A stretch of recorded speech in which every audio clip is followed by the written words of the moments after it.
Bakla, bakit naman kung kailan nating gabi isa ka nandinili ka? Ako'y nagugutom. Kaya ako nangutang muna sa amin ng corned beef at saka ng itlog. Ambagan pa kaming tatlo. Sa gutom ko'y nangangatal na ako. Di ako'y nagmamapor ngayon magluto. Nagising tuloy si Chaconi. Ano na yun ninyo? Pag unano talaga ang mga taga-dinner, kailangan nakabangkit. Kasi pag si Doris ang naghuhugas, hindi abot. Kaya may ganito, di ba? Parang abot na naman ni Beshi ang kanilang banggarahan. Ay, basic. Ay, guys, itong aming lababo hindi pa kasi tapos dito. Kaya ganyan yung nakakalat ha. Baka naman may basa na naman ako dyan ha.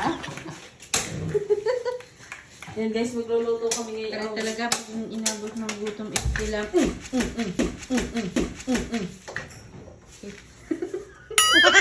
Gulat ako doon. Lakas ng apoy. nilakas kasi nung bukas mo ng kalan, kaya gayon. Yan guys, ang lulutuin namin for tonight. Paano magluto? Oo. Oh, bitalong.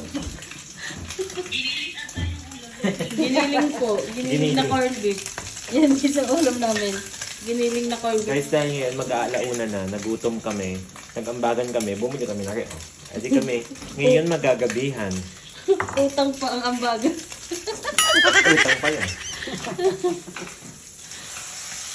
Si Mandugoy. Singilan ng utang. Singilan naman bukas. Bukas, Timapahirapan na naman ng singilan bukas pagkagising mga amnesia nga ni may comatose. Ano mo si anong utang? Sasabihin naman Lalo aray. Bakla ako'y tigilan mo. Ganyan. Ano yun? Ano si Bakla ang magaling pag nga may ako utang yun, at ikaw ibi. yun. Hoy, guys, alam si Bakla ang galing pagka may utang. Lagi na, paalala mo sa akin kung ano yung inutang ko. Paano kung hindi maalala? Strainer. Paano kung hindi maalala, Li, ang iyong utang? Padimanda mo? Papadimanda ka. Barangay agad. Ha? Guys, sabi ni Chaconi, Unado, kaya mong ubusin yung kanin. Pakita mo kaya TV. Pakita mo kaya TV ang kanin ko. Si Ibi si mga kanin ni Bakla. Pati ako kanin. Parang hindi na siya tutulog. Parang hanggang alas 3 ang kain dito eh. Parang hindi na siya tutulog at Ibi. Bakla, pagising mo bukas, hindi ka nagutom. Busog ka na. Ewan ko nga sa tiyan ko, pagkakakain ko ng madami, nasulak na naman, parang may electric kettle din. Ang bilis mag-billing. Oo. Electric kettle. Ano yun? Ang galing. Nag-electric.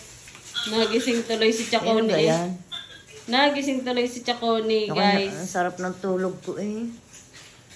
May nakagapang nagagamba. Wala kayo kang mga napaano eh. Nakagapang nga ang gagamba. Nakagapang talon ang beshi ko. Oras na, hindi pa kayo tulog. Sobra kayo magpuyat. Oo. Boss. Yeah. Yaya, ano kang tagal mo? Ang dalawang tumboy na tagamando. Yaya, ang tagal. Bigyan mo ako ng mantika. Wala kang amnesia bukas ha, pag sa utangan. Parang tindahan namin yun. Hindi ako pala nakalista. Kayo, kung magkakamita, baka magkababaran na Pag kami tila nagbubukas, ha? Hindi ka namin nakakasama kagabi. Ibang di ako? Aswang na ako? Kasi alauna na namin ikaw kasama eh. Si Mando Girl. Yan yung magluto pag gabi. Alive na alive siya sa gabi. Sa umaga niyo ano yan talagang Wala siya. wala sa wisyo. Ay. Kung hindi mo pagisingin sa umaga eh. Ayan. Kasi hindi ko nga alam, parang ako ipinaglihin na inay nung bubuntis sa akin sa mga tikbalang. Pag gabi, buhay na buhay. Pag umaga, ilang bote. Ay, ako sa iyo. Naantok na ako. Tumaan yung pakiramdam nila, kailangan sila mag-apak ng iba. Kumakain na po siya guys.